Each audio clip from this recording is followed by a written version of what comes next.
is concerned. So first, let's ask exactly what's been going on where you are in every state of the Federation as far as the issue of fuel scarcity is concerned.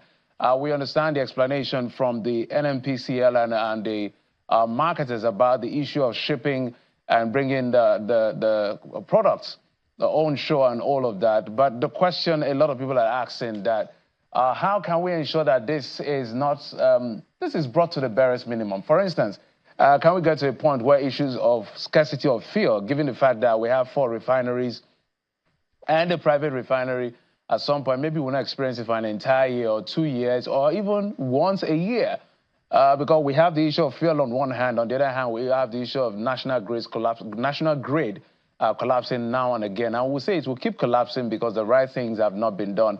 A lot of investment is required until that is fixed. We may not be able to say it cannot collapse. So it's like a situation we just need to be managing and going through.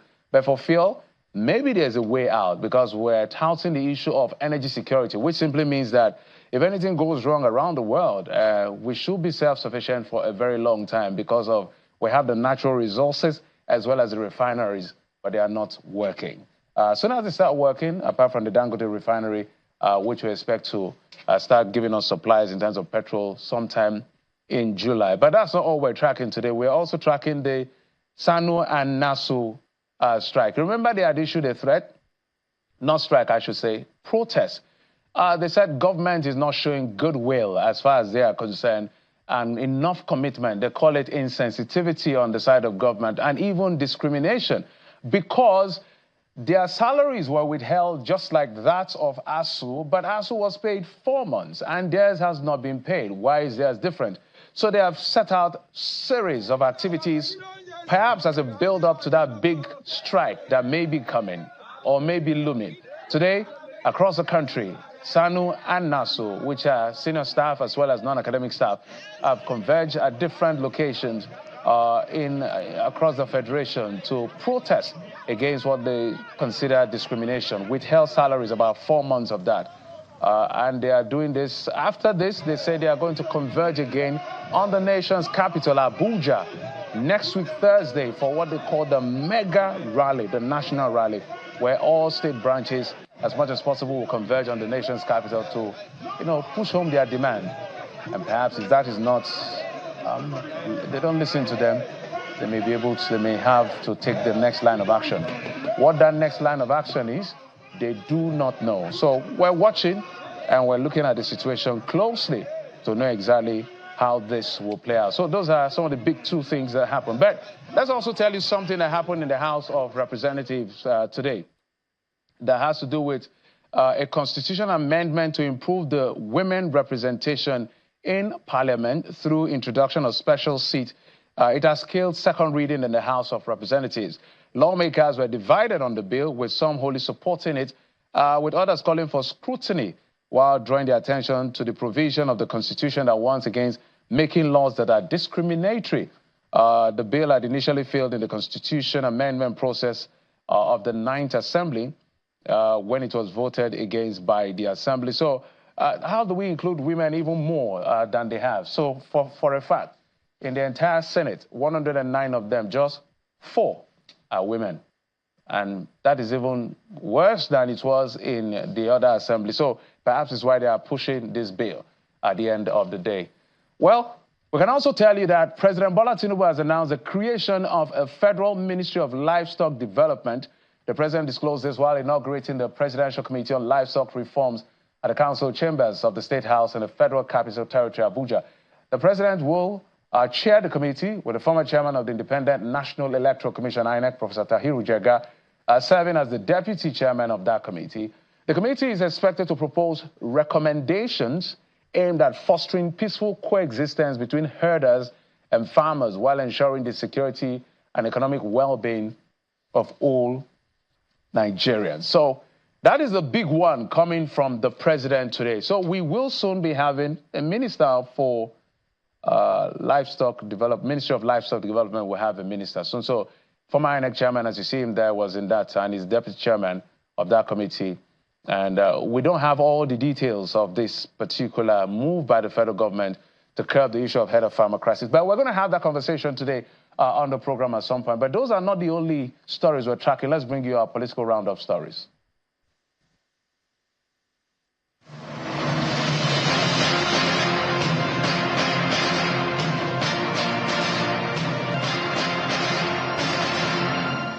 The House of Representatives asked the federal government to suspend the implementation of the Samoa Agreement until all controversial clauses are properly addressed. This followed a motion of urgent national importance sponsored by 88 members. In moving the motion on Tuesday, a member of the House, Anu Madaki, drew attention to the clause which highlights gender equality and described it as a Trojan horse which could violate the morals of the nation.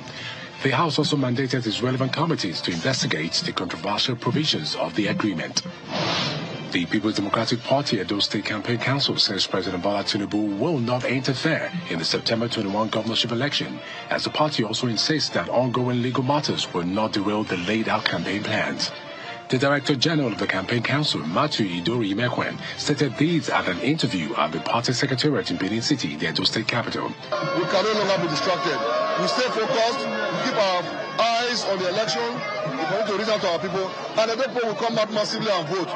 Meanwhile, the Martin Amewole-led Rivers State House Assembly have tasked the Rivers State government to look into the plight of public schools in the state and oversee the running of the Calabari Girls High School. This was agreed on at Tuesday's plenary during the third reading of the Rivers State Education Return of Schools Amendment Bill 2024. At the Assembly's quarters in Port Harcourt, the sponsor of the bill, Tekina Wellington, says that the aim of the bill is to improve female education in Asari Toruwa constituency.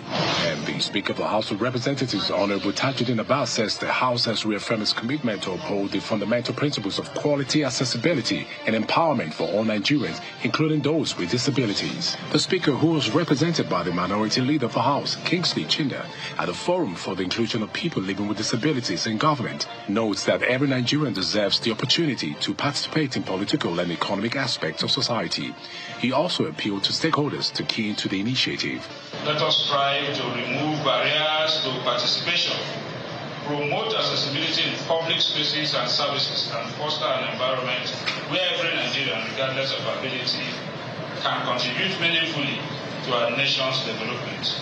Lastly, former members of the Kaduna State Executive Council who served under the administration of former Governor Nasir El-Rufai have described as unfair the adoption of the report indicting the former governor of mismanagement of public funds. Speaking at a press conference in Abuja, the former executives insist that all loans incurred by the El-Rufai administration were within the approved debt threshold, as the debt sustainability report prepared by the current administration of the state in November 2023 attests to that.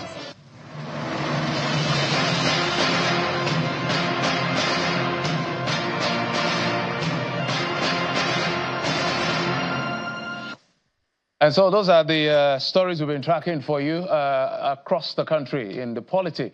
But we want to just touch in on this particular issue of the Ministry of Livestock Development. You know, the issue of header farmer and farmer header, which has evolved into a crisis for many, many years.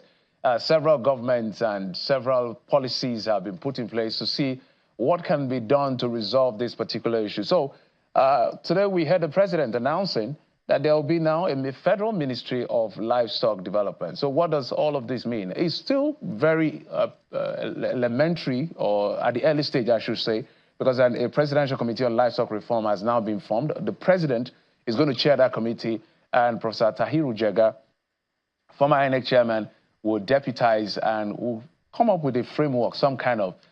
So whilst we're waiting for all of that, but how are Nigerians taking this? That's why we've been joining the program by public affairs analyst who joins us via Zoom. Mr. Jide Ojo joins us to explore this conversation. Mr. Ojo, thank you so much for coming on the program. Thank you for having me, Geoffrey. It's my pleasure to be on your show. All right, Mr. Ojo, maybe your quick reaction to this announcement by the president. Did you see this coming?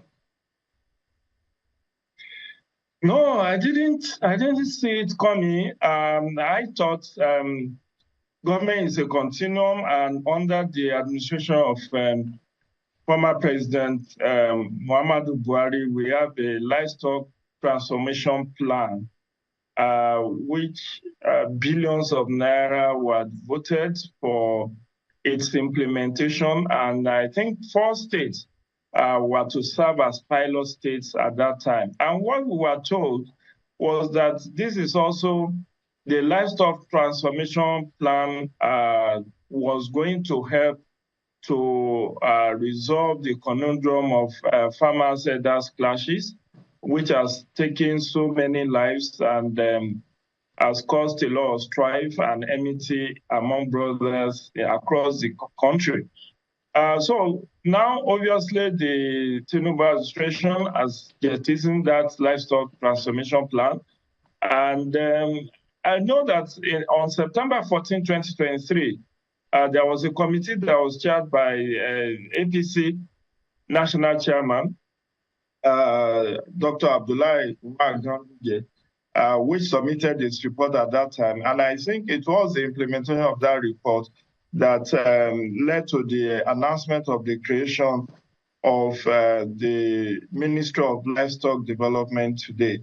But does the solution to our herders farmers clashes lie in balkanizing bureaucracy? Will that solve the problem? Has it factored in the age-long rivalry, the issue of land acquisition, the issue of ancestral land seizure, land now being vested in the states as a result of 1978 Land Use Act? I also read that they want to revive the grazing route. These grazing routes have been obliterated by development. Much of these grazing routes have been parceled out for building of residential and office spaces. So how do you want to do that? But like you said, Geoffrey, the information we have is still very sketchy. And from what you have also told us, another committee seems to have been set up, headed by the president with Professor Atari Jega as secretary, which then means that we keep having committees upon committees. If the Abdullahi Ganduje committee report of September 14, which came up with 21 recommendations, what the president intended to implement, I don't see the need to have another committee being inaugurated today. But, you know, it is said that when you don't want to have something done, just set up committees to do it. And then we wait to see how all of this will pan out. Don't forget, this is second administration, second year of Tinubu administration. I don't know whether we have the luxury of time to continue to set up committees and set up fresh ministries. And you know, this ministry that is being proposed, livestock development, is not captured in 2024 budget. So even if you can create it by administrative fiat, it will still take some time to get proper funding for it, maybe a supplementary budget to enable proper takeoff of this Ministry of Livestock Development. Then you have to look for office space. Then you have to second staff to that place. And a whole lot of things. Already we are in the second half of 2024. So by the time they deal with all this bureaucracy, 2024 will be gone and will be in 2025. So why was this not thought through ab initio when the president created the additional ministry ahead of in August 2023? Why was it not thought through when he appointed 48 ministers? So with this now, it will be 49 ministers. We don't know whether he's even going to appoint 2 ministers in that ministry, given the fact that currently the Ministry of Agriculture has 2 ministers, substantive minister and minister of state. So if we now have additional 2 ministers in Ministry of Livestock Development, that will bring the number of ministers under this Tinubu administration to 50. Yeah, that's another big question again. Do you think it deserves the status of a ministry as a subsector of the agricultural sector in this case? Because as you've mentioned, we have 2 ministers already. I don't know whether the president is just going to move one of these minister of state to a substantive one. But some may be saying it doesn't deserve that status of a ministry. Maybe create an agency or build a better agency to manage it. So what's your response to that? Truly speaking, I don't think we need to create a standalone ministry. Because, like I said, the challenge of having a new ministry means that you have to start looking for office space. You have to get funding, proper funding for this new ministry. You have to have staff that will be on secondment to this ministry. And we are already in July. So it will take additional 6 months and then to capture the new ministry in 2025 budget. Because by September now, the budget for 2025 should be ready for submission to the National Assembly. But whatever wisdom the president has to announce the creation of this standalone ministry, I read somewhere that they said is in the best is common practice among West African countries to have a standalone ministry of livestock development. But will that ministry be well resourced? That is my worry. Will it be well resourced? Are we going to have a ministry that will be functional, that will just not have a bloated bureaucracy, in which case buck passing and all of that? And then was there proper audit of the livestock transformation plan of Buhari administration, in which billions of naira was expended? And we already have several agencies under the Ministry of Agriculture, and I feel that that could have been strengthened. The related agencies under that ministry could have been strengthened to deal with whatever has been found to be the malaise that has made the elders-farmers clashes to be lingering. Right. But what do I know? I'm not a politician. Politicians, in their own wisdom, they have their own briefings, they have their own technocrats who may have advised them one way or the other on what to do to resolve the problem. But let the problem be resolved. I think ultimately that's what matters most. All right, Mr. Ojo, that's why we had to bring in Mr. Lalo Akonde. He joins us in our Abuja studio. Mr. Akonde, thank you so much for coming on the program. Mr. Ojo said he's not an advisor, he's not and all that. So I know that you have been in government 8 years as a special advisor to the former vice president. You have been in those rooms. So one is wondering the thought process that brought about this. Maybe you can help us understand it better as Nigerians. So he's talked about the balkanization in his words and all of that. My question is, how will this new ministry address the issue of farmer header crisis? Because it looks like that appears to be one of the ultimate goals. Right. Thank you, Jeff. I think the first thing to say clearly is that the National Livestock Transformation Plan is about the best solution that is on the table so far in this country when we're talking about resolving the farmer-elders clashes. Now, anyone who is able to review the information that is available we make that determination very easily.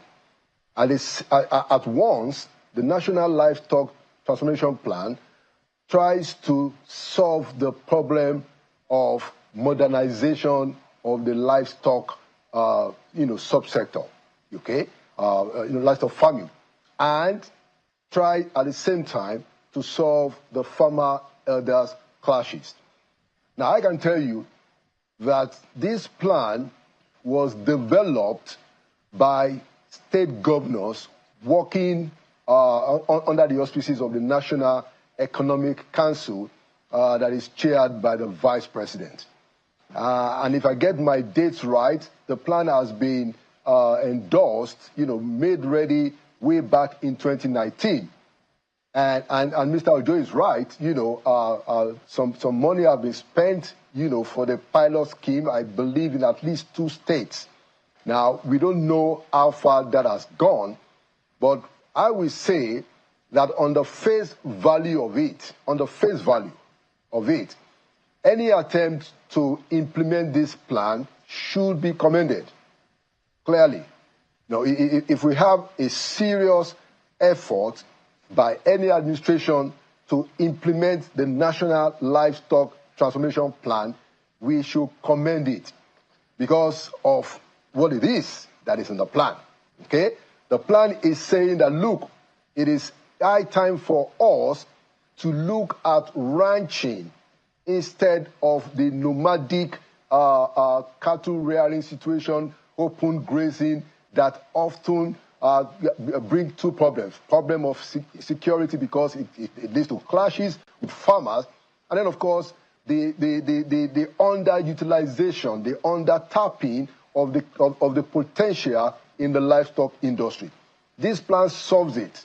Now, as to the question of whether it will be necessary to have a full-fledged ministry to implement this plan at a time when the Tinubu administration itself is talking about, you know, how to rationalize existing MDAs.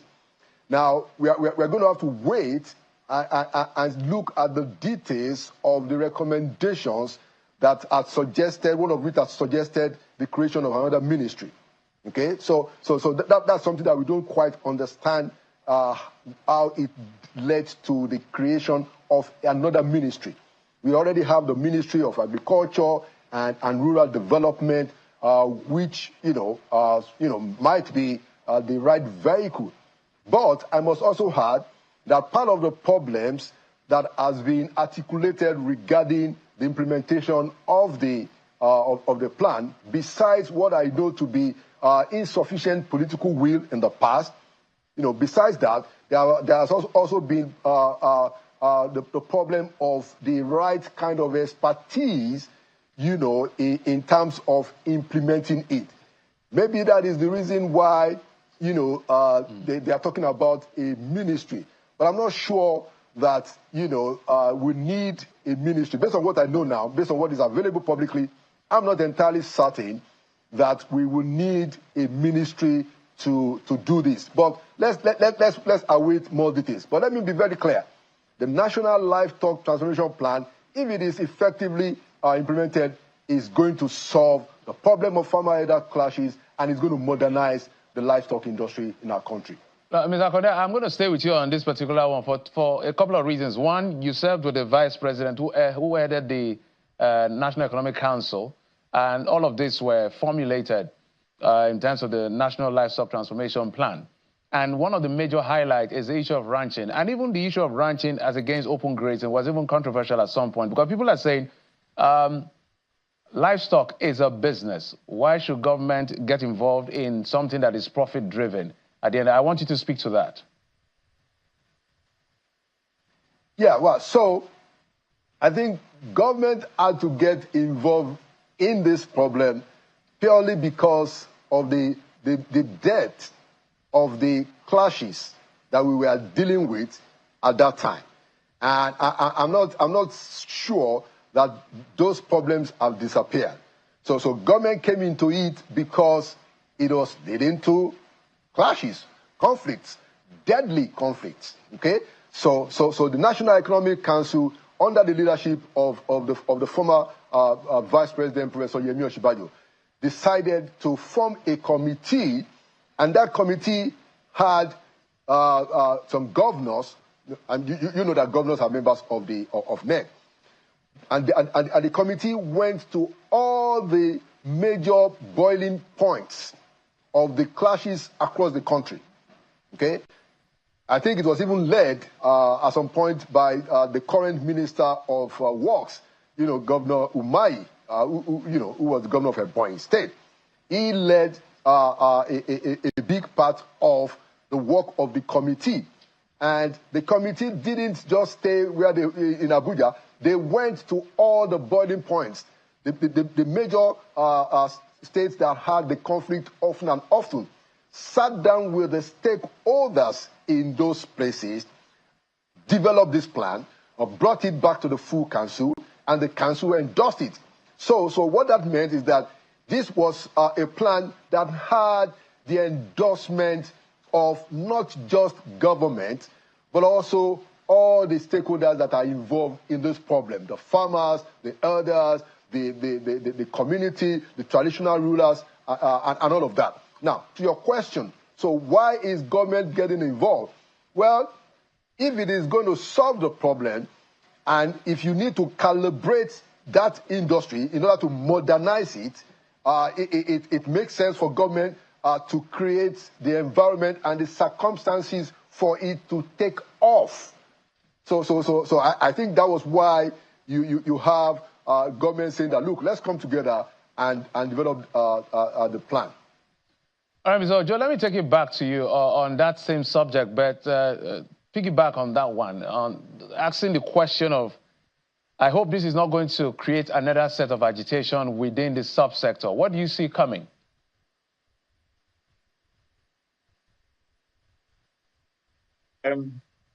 The old flames are going to rise again because, again, the information is sketchy, but from the 21 recommendations that I learned, the Ganduje committee that submitted its report on September 14, 2023, submitted, which I feel is what dovetails into the announcement of a standalone Ministry of Livestock Development today. Definitely the issue of bringing back or revitalizing the grazing route, that agitation will come forth. Obviously, I think I read that there are 4 different types of feeders that were identified by the Ganduje committee. Those who are sedentary, those who stayed in one place, those who are living within particular, who are settlers in another ethnic groups, those who are from neighboring countries, and those who are nomadics, who may be Nigerian, but who are nomadics. And by the time you start this whole agitation of bring back our grazing routes, we don't want ranching. Remember, there was even a time they were talking about cattle colony under Buhari, and people said, where will you get the land for cattle colony? The biggest challenge I saw, and I alluded to it in my earlier comments, is Land Use Act has vested all land in the state government. So how will the government get land to implement, whether it's ranching or whether it's open grazing? That may come back to haunt or dog the activities of this new ministry. But I bow to the wisdom of those who may have a superior argument that this is a child of necessity. I don't see it as a child of necessity. I feel that this period that they are trying to implement the Oronsayo Committee report of having a smart administration, reducing the number of ministries, departments, and agencies, we should not be seen calibrating and bifurcating and just dividing up ministries. That's how Mr. President divided the Ministry of Solid Mineral and carved out a standalone Ministry of Steel Development with 2 ministers in that place. And that's the same way he carved out Ministry of Police Affairs with 2 ministers, despite having a constitutional body called Police Service Commission that is grossly underfunded. But again, I know people in government will say, oh, what does he know? He's not in government, he's not a politician. If this is all about politics, I'm more interested in good governance. That is my beat. That's what I want for this country. I want this country to be able to resolve its own crisis. And many lives have been lost due to this farmers' herders crisis. If the creation of Ministry of Livestock Development will end this age-long crisis, so be it. But I'm just more worried about proper funding and having this ministry, when it is eventually take off, to be well-resourced. Because we know that in time past, agencies are established, ministries are established, but they are grossly underfunded. They are grossly understaffed. They don't have office space. So at the end of the day, the whole essence of having them is defeated. And that, I hope, will not be the lot of this Ministry of Livestock Development, and that there will be no unhealthy rivalry between Ministry of Agriculture and then this Ministry of Livestock Development? Because where do you draw a line between Ministry of Agriculture and Ministry of Livestock Development? Is it now going to, are we going to re-Christian the Ministry of Agriculture to say Ministry of Crop Affairs or the Ministry of Grains or whatever? And so, because you are now separating agriculture from livestock, you are separating livestock from other forms of agriculture that we may have. But this is still an unfolding scenario that one will bow to kind of hurry slowly to have all the information out in order to come to a definitive stand. Yes. All right, Mr. Akonde, let's begin to wind down. You talked about the issue of overlapping. Let me go to Mr. Akonde on this one. I would like you to speak to that issue of possible overlapping of duties between the Minister of Agriculture and Food Security and this ministry. But I will read the thoughts of the president when he was talking to the committee. He said, we need to provide the incentive to enable Nigeria to finally take advantage of livestock farming, dairy products, and cold chain logistics collectively offer substantial commercial and economic advantages. We have seen solutions and opportunities with these adversities that have plagued us over the years. I believe that prosperity is here in your hands. So I needed to read that so that in bringing your thought in terms of the overlapping I talked about. Let me take it from the last part of what the president said, because it's important to make one point here. Now, the very idea of maintaining open grazing alongside this livestock transformation plan is something that, in my view, sounds very backward. Look, this problem started, the farmers-herders clashes started because of this very idea of open grazing. Now, but more importantly, the level of productivity of the livestock when they are roaming all over the place is significantly reduced. And when you compare the kind of productivity that you're going to get when you have a proper ranching with mechanized farming capacities, you know, it is indeed a transformation. Look, this is an industry in the U.S., the beef and dairy industry in the U.S., just to give you a context, is over $100 billion annually. So you can see the kind of capacity that these have as to actually transform our economy. You know, it's huge. But please, let us make it very clear that mixing this up with the idea of open grazing for lands that are no longer available is completely backward, and it's not something that we should still be talking of in this time and age. All right, well, thank you so much, Mr. Laolo Akonde, public affairs analyst and journalist, as well as Mr. Jide Ojo joined us via Zoom, a public affairs analyst. Gentlemen, thank you so much for coming through at this very hour. Thank you. My pleasure.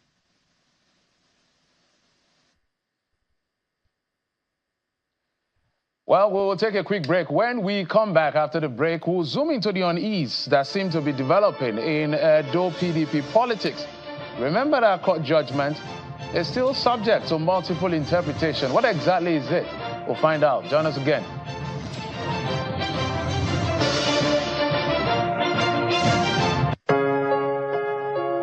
It is new, it is unique and of international standard. Maduka University. Maduka University, a modern university of international standard with modern facilities for learning, committed to training entrepreneurs across different fields of human endeavor, offers admission to students in different courses such as law, accounting, medical lab science, cybersecurity, mechatronics, mass communication, nursing, pharmacy, ICT, computer engineering, civil engineering, JUBE program, and a lot more. Maduka University is located in an environment of serenity, safety, safety and security at Ekwebe Nsukka, Enugu State. For more inquiry, visit our website madukauniversity.edu.ng or call 0805-509-1802 or 0915-789-3107. Maduka University, the place for the transformation you seek.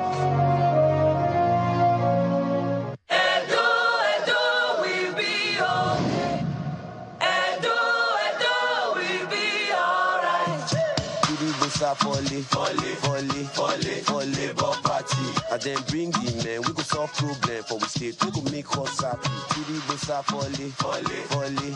For Labor party. Better things go flow from post to post as it's supposed to be normally.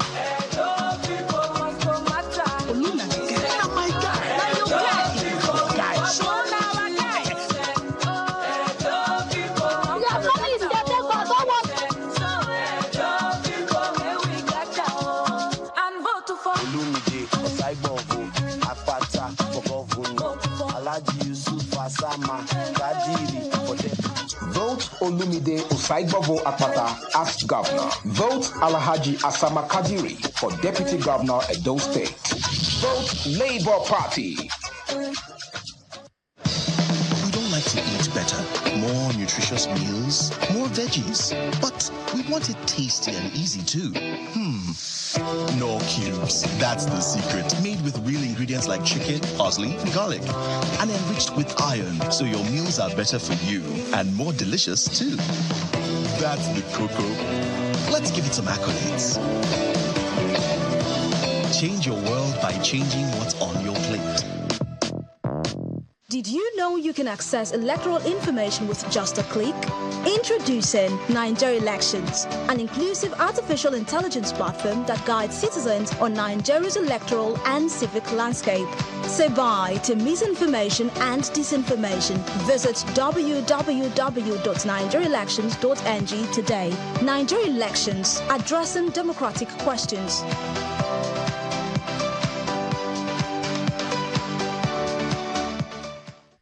Nigeria Institute of International Affairs and Peacebuilding Development Consult, in partnership with the United Nations Institute for Training and Research, is hosting the Foreign Policy School to give a lucid understanding of both the theoretical and practical perspectives of Nigeria's foreign policy, diplomatic practice, trade, intelligence, security, foreign policy making and implementation.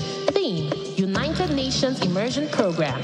Venue: United Nations Institute for Training and Research Headquarters, Geneva, Switzerland. Date: August 26 to August 31st, 2024.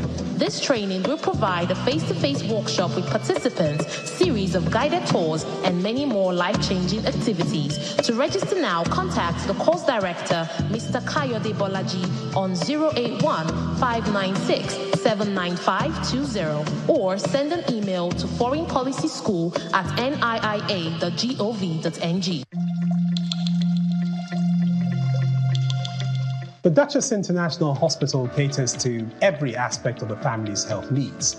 A one-stop shop for maternity and child health services, emergency medicine and critical care, medical and surgical subspecialties, dental and eye care, and a range of other subspecialties and services, all available at a single location right here in the heart of Ikeja. And it really doesn't matter if you're paying out of pocket using your HMO or private insurance. We focus completely on providing that world-class affordable healthcare for all the family at all times.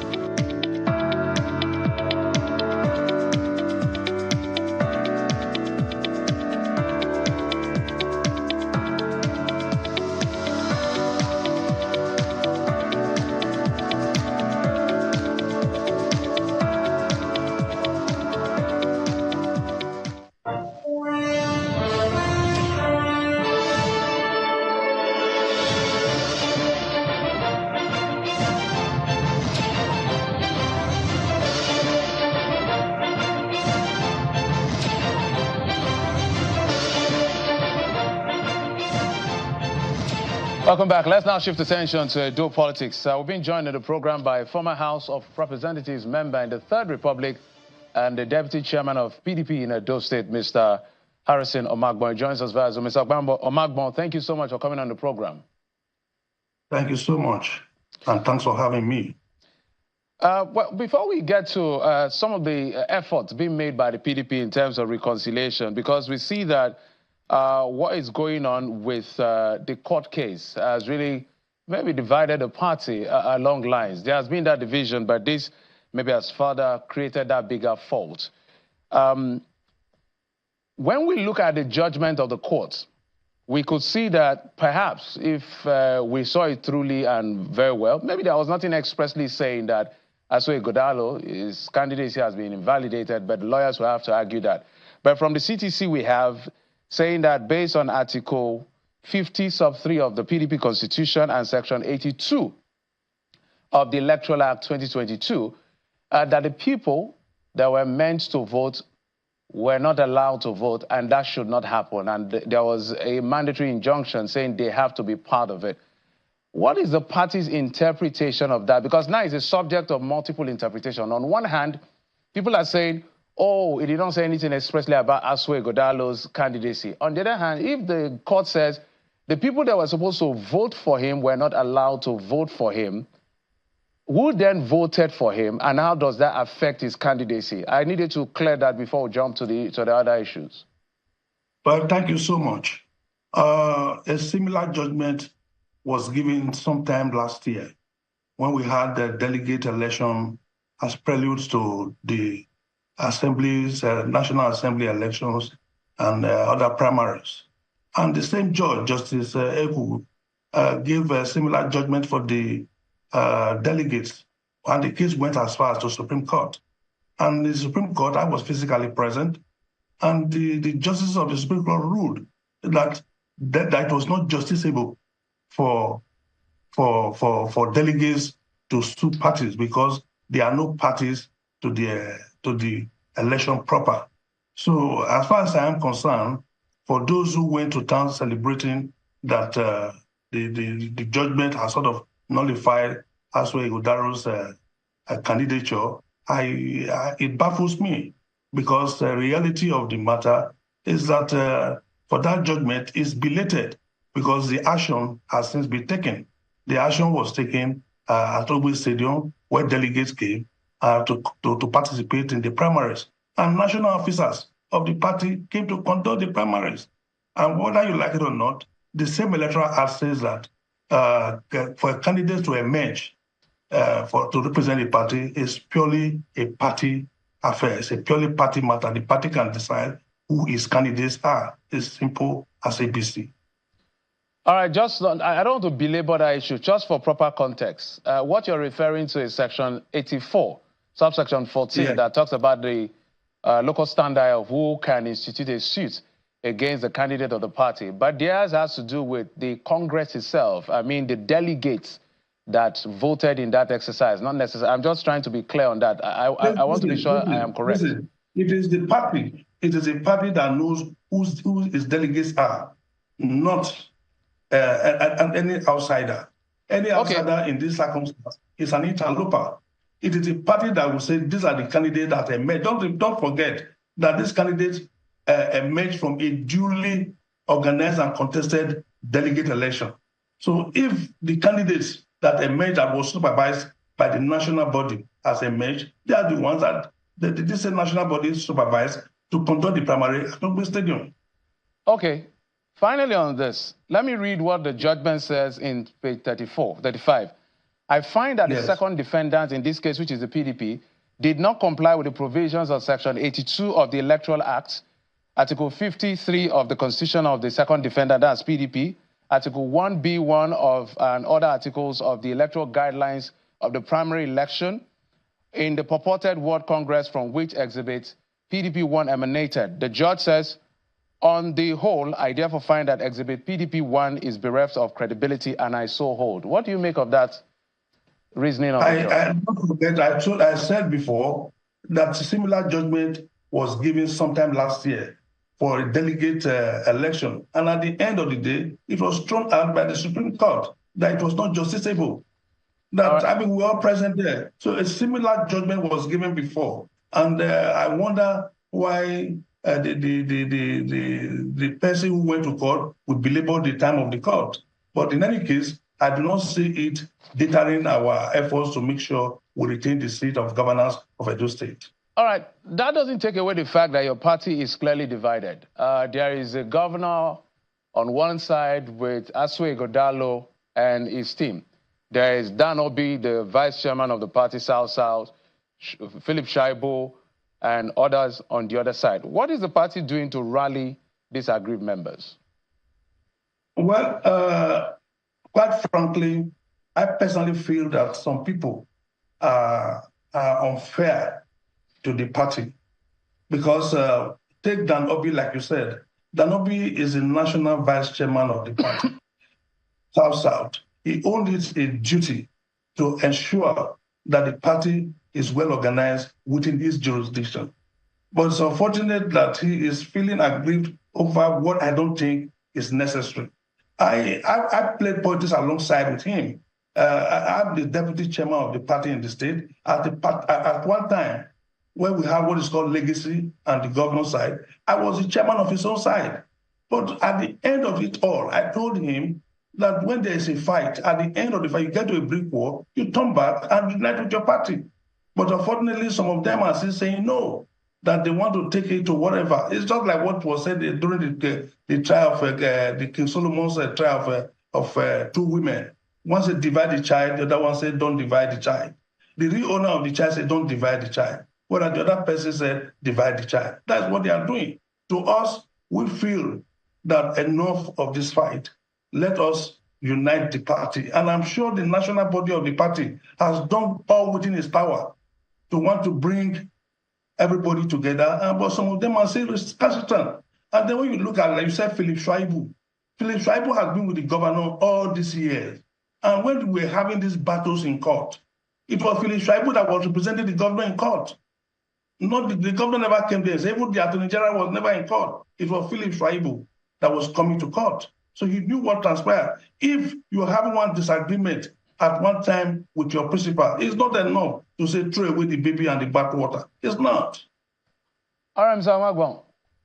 Yes. In the words of former Governor Adams Oshiomhole, he describes the situation in the PDP as the governor was given the master's bedroom and he ended up chasing everybody out of the entire building. Those were his words, not mine. Just hold on, sir, please. So I said that to say, what are they demanding for? I'm talking about the legacy group now.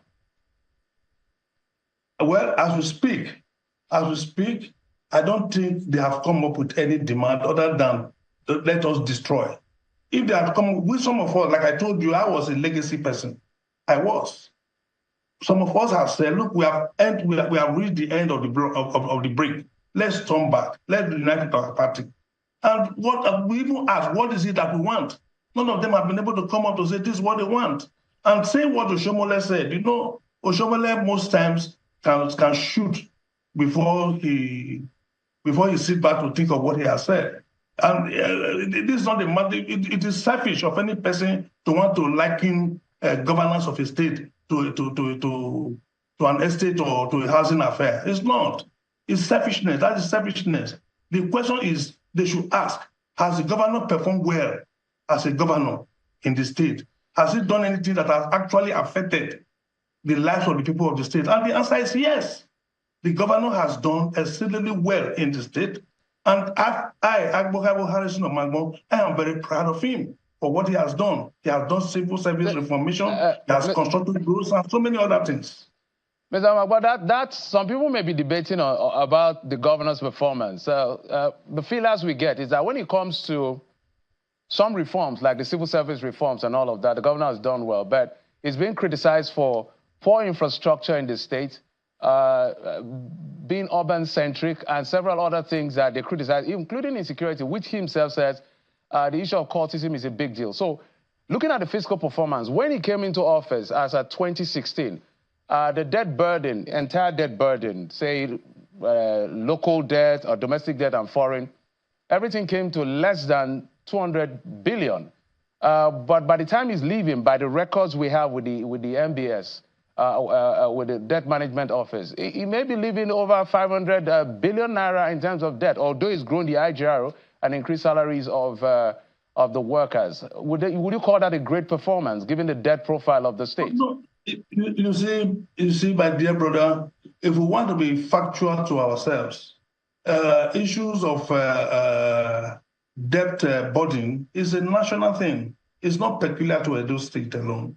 And don't forget, too, that the current rate of the naira vis-a-vis the dollar can also cause most of these problems.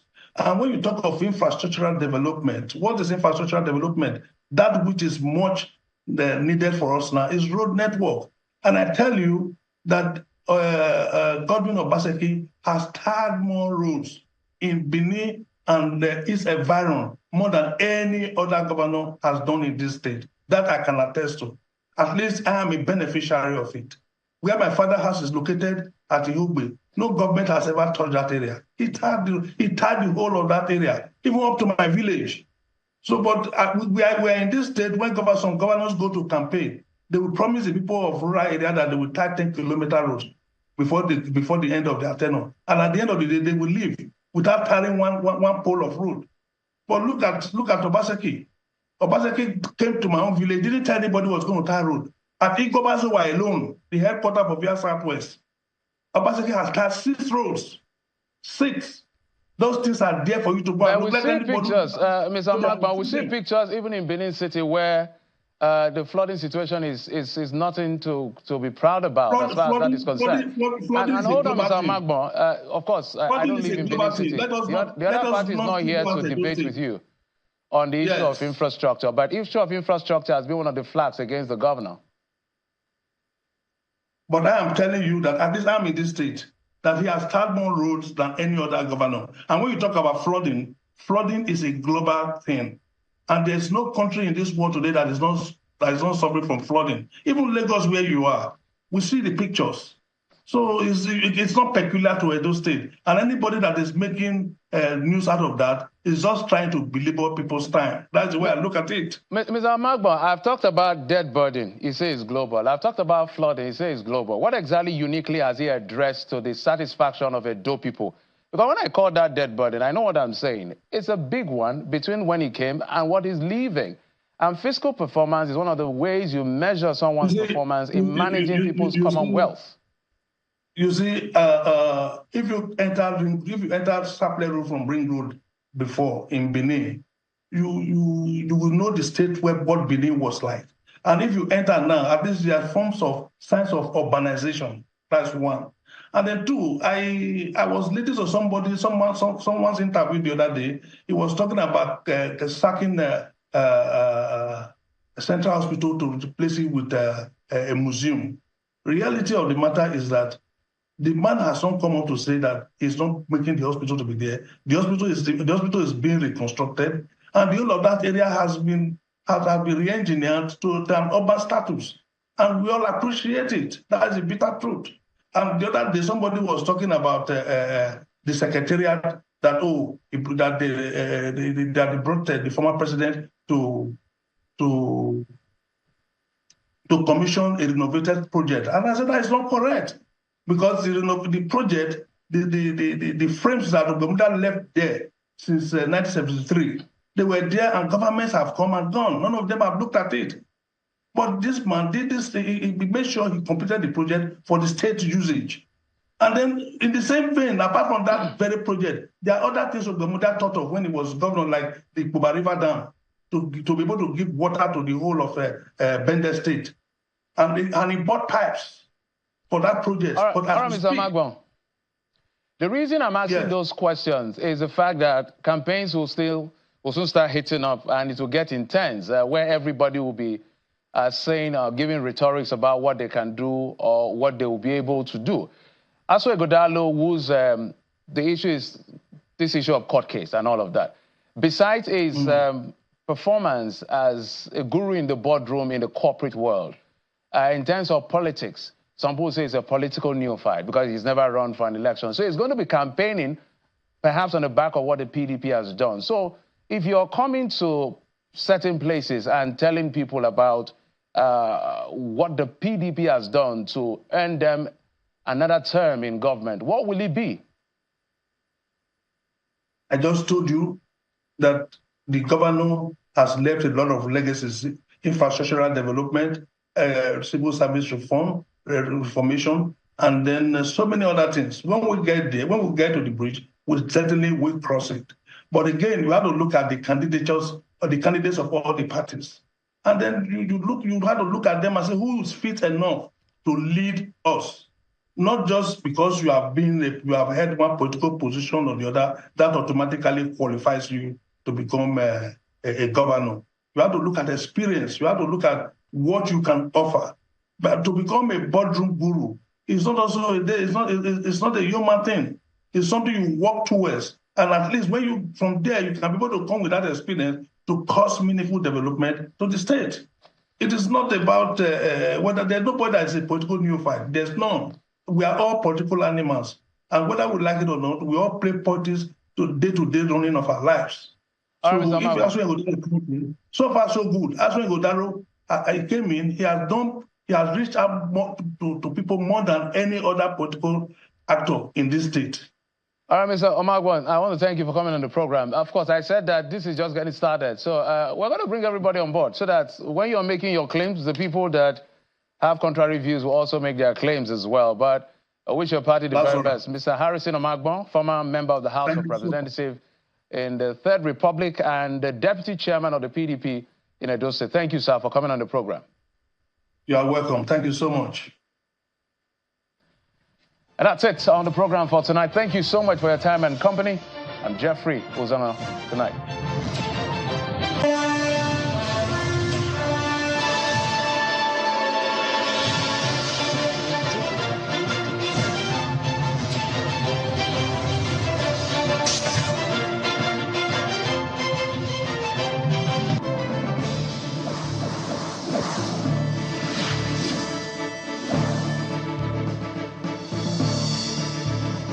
Did you know you can access electoral information with just a click?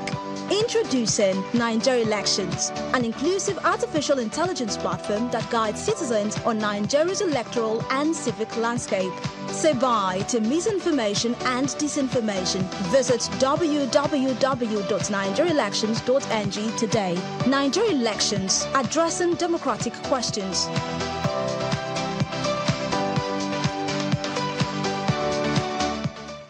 Wow, look at that. Until recently, I had no idea what a pangolin was. But this thing is strong. It's a small mammal covered with scales made of keratin, just like our nails. Strong scales, man. The scales has no medicinal value, yet the demand for the scales and the meat is driving the